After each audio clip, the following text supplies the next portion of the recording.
up, everybody? Welcome to General Hospital MV, my GH after show. Sorry I'm coming at you late again. My life is a little bit crazy right now, and I'll explain that in a different video. Right now, I want to talk about General Hospital. Last week's episodes were really bittersweet for me. I've made it no secret that I am a huge Jane Elliott fan, and I would go as far to say that Tracy Quartermaine is probably my favorite character. The life that Jane Elliott breathes through that character is just...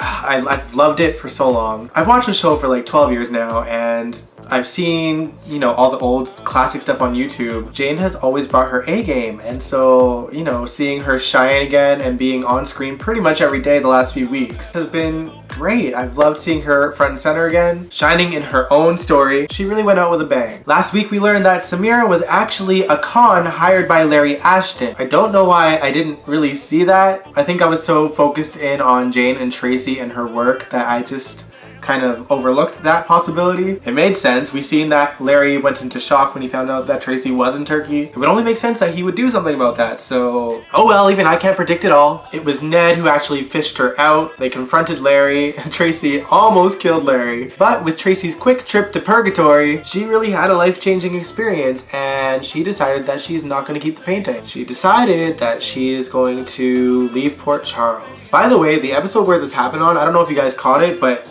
middle of the episode, they went from the previous night to the next day. That was weird. Mainly because most of the characters that were in the first half weren't in the second. There was like a bunch of newer characters, so I was like, okay. Of course, Jane Elliott's emotional performance was killer, and her final goodbyes with everyone. You guys, I was weeping. I was legit weeping in my chair. Like the ugly cry.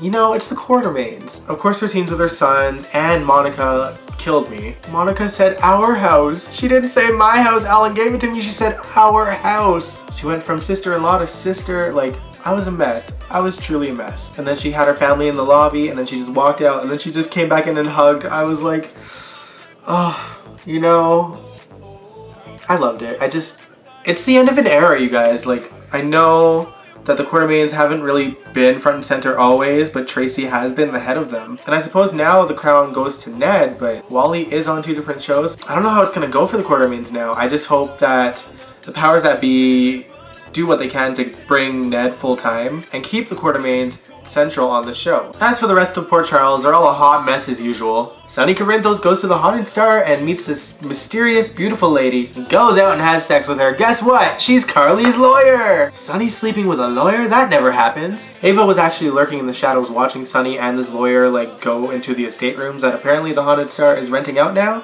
That was an interesting plot point.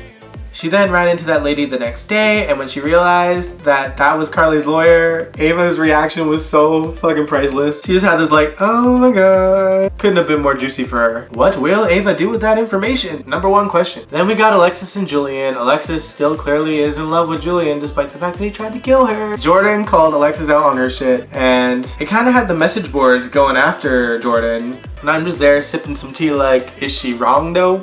Is she wrong? With this whole Cassadine thing, we got the Chimera, which is this weird symbol that means disaster apparently. Jake wrote in his birthday on the timeline that he has been drawing on. Time's ticking away and Jason's freaking out and probably going to Cassadine Island. Find some answers. They're trying to make it an umbrella storyline as well because somehow Anna/Alex, I still think it's Alex, and Valentine is connected to this somehow. I'm not super interested in the story, at least the Jason and Jake angle of it. In terms of Anna/Alex and Valentine, I just want to know where Anna is and the real reason why Alex is going after Valentine. That would just be lovely to find out. Anyway, thank you guys for watching. Thank you for your patience. It hasn't been an easy few weeks for me, and I'll explain that later. But I promise I will continue to bring you guys General Hospital videos every week. So be sure to subscribe. Feel free to follow me on Tumblr and Instagram and all that good stuff. I love chit-chatting with you guys as well, so I will catch you guys next week.